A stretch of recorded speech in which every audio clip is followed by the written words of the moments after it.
Hi folks, Lou here, and I'm going to talk about something that is important for rules writing and I think important in general in life. And that is being a truth speaker, or perhaps it might be called a fair witness. Now, this idea comes from a Robert Heinlein novel, Stranger in a Strange Land, which was published in 1961 and made quite a splash.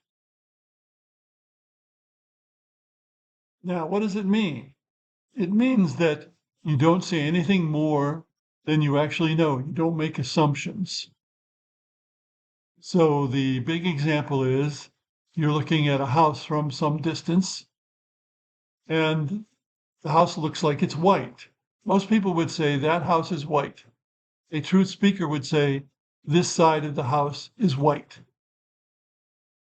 Now, if the truth speaker or fair witness went around the house and all the rest of it was white, then they would say something like, this side of the house is white and the other sides were white the last time I saw them.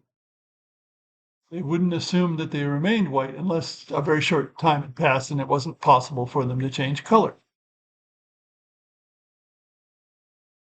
So if somebody has gone somewhere and you think you know why they went there, but you're not sure, it's better to say they have gone to such and such rather than they have gone in order to do such and such.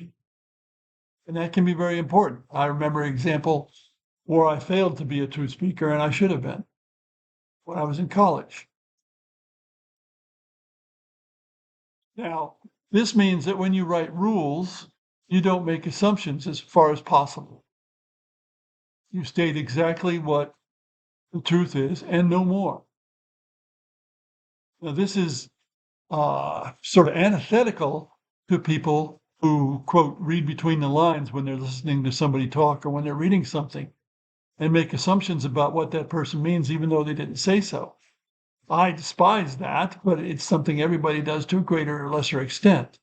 But by being a truth speaker or fair witness, you can be sure that as little of that goes on as possible. And that's important when you're writing rules, because if the rules are misunderstood, of course, the game isn't going to be played the way that you designed it. And that could result in a worse game. Not always, perhaps, but very often. So, in considerable part, this is a matter of precision. Say precisely what you want. Don't make assumptions. Don't require the reader to make assumptions. And what you'll have is a better set of rules. And I think that's all I can say about it. Thanks for listening.